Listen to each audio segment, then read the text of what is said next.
Hello students, welcome to class ninth, and as you know that we are continuing our chapter number 2. Okay, let's start.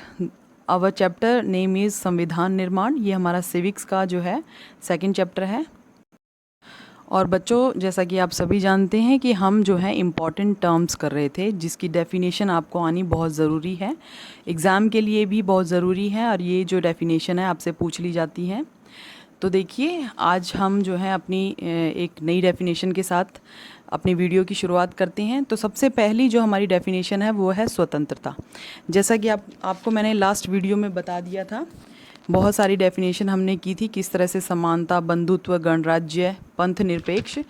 तो इनकी definition के बाद स्वतंत्रता. देखिए, हमारे जो देश में नागरिक हैं, तो देखिए नागरिक कैसे सोचे, यानी उनका जो है सोच कैसी हो, किस तरह से जो है अपने विचारों को अभिव्यक्त करें और अपने विचारों पर किस तरह से जो है अमल करें, इस पर कोई भी अनुचित पाबंदी नहीं हो सकती. यानी कि प्रत्येक देश के नागरिक को अपने विचारों को प्रस्तुत करने का, अभिव्यक्ति का अधिकार है. वो मतलब किसी भी प्रकार के जो है अपने विचार हैं प्रस्तुत कर सकते हैं. उनके सोचने पर या किसी तरह के जो विचार पर, अभिव्यक्ति पर किसी भी प्रकार की पाबंदी नहीं लग सकती. यानी कि अनुचित जो दबाव है वो नहीं दिया जा सकता, और वो जो है अपने विचारों के लिए, सोच विचार के लिए बिल्कुल स्वतंत्र हैं. तो ये स्वतंत्रता का अधिकार जो है उन्हें, हमें जो है संविधान की ओर से दिया गया है.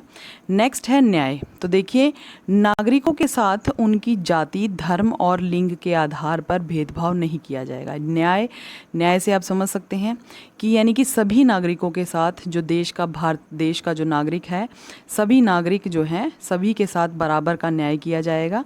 किसी के साथ भी जो जाति के आधार पर, धर्म के आधार पर, लिंग के आधार पर किसी भी प्रकार से भेदभाव नहीं किया जाएगा. क्योंकि आप जानते हैं हमारा जो देश है वो विविधताओं वाला देश है. बहुत सारे जाति, धर्म के लोग रहते हैं समाज में. देखिए, दो हमारे पास जिस तरह स्त्री और पुरुष भी हैं, तो देखिए स्त्री और पुरुष को जो है लिंग के आधार पर उनमें भेदभाव नहीं किया जाएगा किसी भी आधार पर. तो ये देखिए, इसके लिए यदि अगर किसी मनुष्य को, यदि किसी नागरिक को अगर ऐसा महसूस होता है कि उनके अधिकारों का हनन है, तो हमारे पास स्वतंत्र न्यायपालिका है, यानी कि हमारे पास कोर्ट है. हम अपने अधिकारों के लिए कोर्ट जा सकते हैं. तो इस तरह से आप समझ गए होंगे कि जो न्याय के समक्ष सभी जो नागरिक हैं देश के, सभी एक समान हैं. इसके बाद नेक्स्ट हमारा पॉइंट है लोकतंत्रात्मक. आपको पता है कि हमारा जो देश है वो लोकतांत्रिक देश है, यानी कि जहाँ पर लोगों का राज चलता है, जहाँ पर जो है लोग स्वतंत्र हैं, समान रूप से मतलब सभी एक समान हैं. जहाँ पर जो है सरकार का चयन कौन करता है? लोग करते हैं, मतदान के माध्यम से. तो देखिए, फर्स्ट पॉइंट के माध्यम से हम समझते हैं कि सरकार का एक ऐसा स्वरूप जिसमें लोगों को समान राजनीतिक अधिकार प्रदान किए गए हैं. यानी कि हमारे संविधान के समक्ष क्या है, सभी लोगों को एक समान राजनीतिक अधिकार दिए गए हैं. और इसका उदाहरण आप देख सकते हैं, हमें 6 मौलिक अधिकार दिए गए हैं. साथ ही साथ जो है हमें वयस्क मताधिकार दिया है, यानी कि सभी नागरिकों को, चाहे वो स्त्री है, पुरुष है, चाहे वो किसी भी जाति का है, शिक्षित है, अशिक्षित है, सभी को एक समान जो है 6 मौलिक अधिकार, और साथ में जो है जो है एक वयस्क मताधिकार दिया है, यानी कि वोट देने का अधिकार है.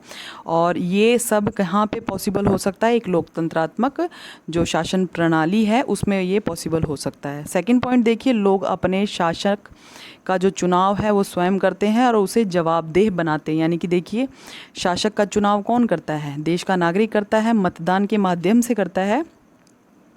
और जो चुनी हुई सरकार है वो नागरिकों के प्रति जवाबदेही होती है. यानी कि वो किसी भी प्रकार का कोई भी काम करती है तो उसे जो है नागरिकों को जवाब देना पड़ता है. यदि लोगों के पसंद, अगर वो नापसंद मतलब लोगों के पसंद के काम नहीं करती है और लोगों के हित के काम नहीं करते हैं, तो अगले जो 5 वर्षों में जब चुनावी प्रक्रिया दोबारा होती है तो उसमें वो इन उम्मीदवारों को हरा सकती है, अपने पसंद के दूसरे उम्मीदवार को चुन सकती है.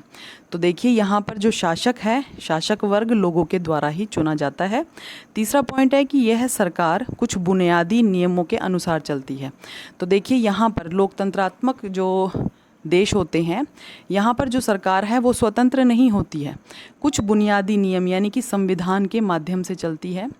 संविधान के समक्ष सभी जो हैं वो एक समान हैं और सभी को देश का प्रत्येक नागरिक, चाहे वो गरीब से गरीब व्यक्ति है, चाहे वो बड़े से बड़ा व्यक्ति है, सभी जो है संविधान के समक्ष एक समान है और सभी को जो है नियमों के अनुसार चलना पड़ता है। तो सरकार भी कुछ बुनियादी नियमों के अनुसार चलती है।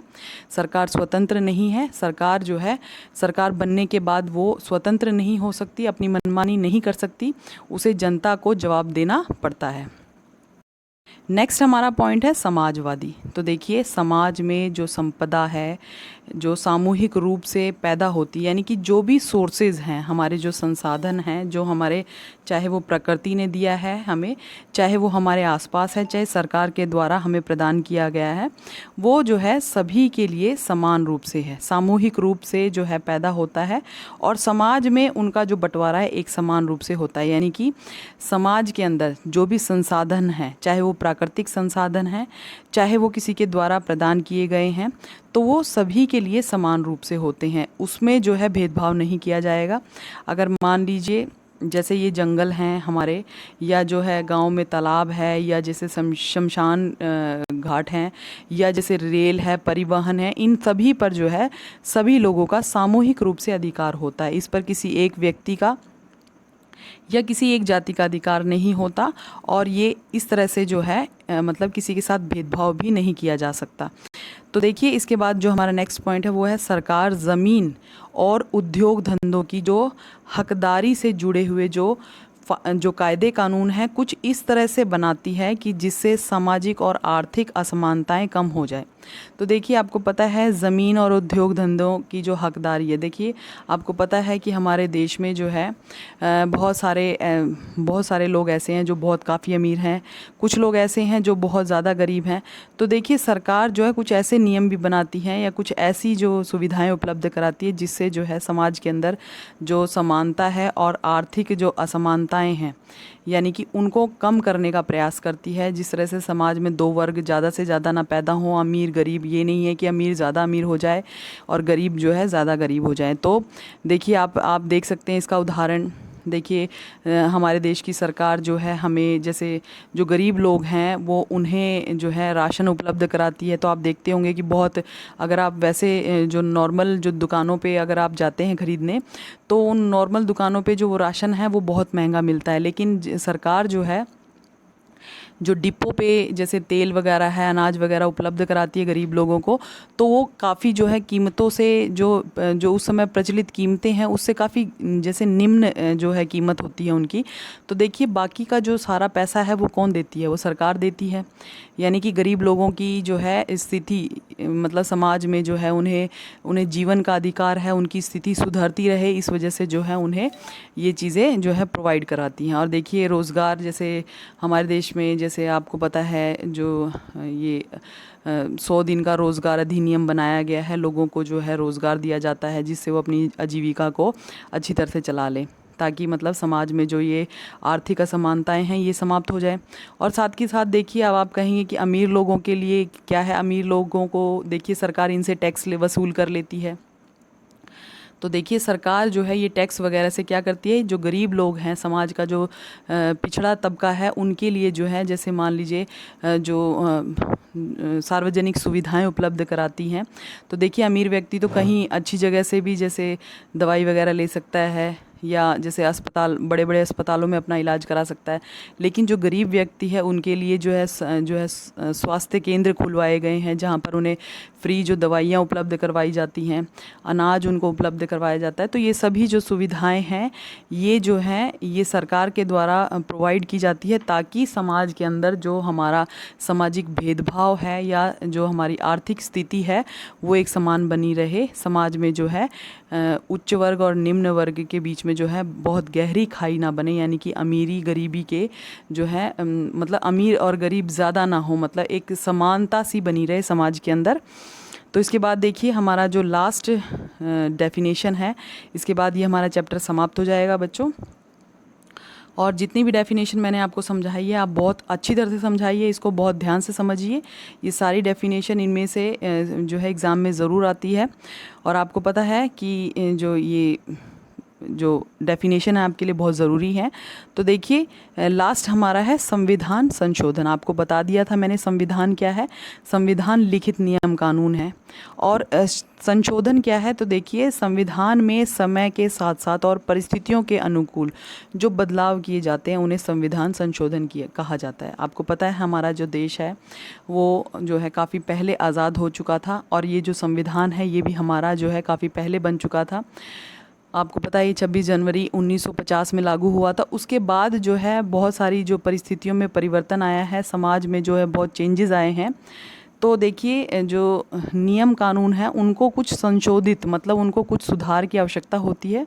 तो समय समय पर जो है इसमें नियमों में संशोधन किया जाता है, बदलाव किया जाता है परिस्थितियों के अनुकूल या समय की मांग के अनुसार कुछ इसमें चेंजेस किए जाते हैं। तो इसे जो है संविधान संशोधन कहा जाता है। तो ये सारे पॉइंट्स आपको क्लियर हो गए होंगे बच्चों। आपने ये वीडियो बहुत ध्यान से देखनी है और इन पॉइंट्सों को बहुत ध्यान से समझना है। Thank you, have a nice day.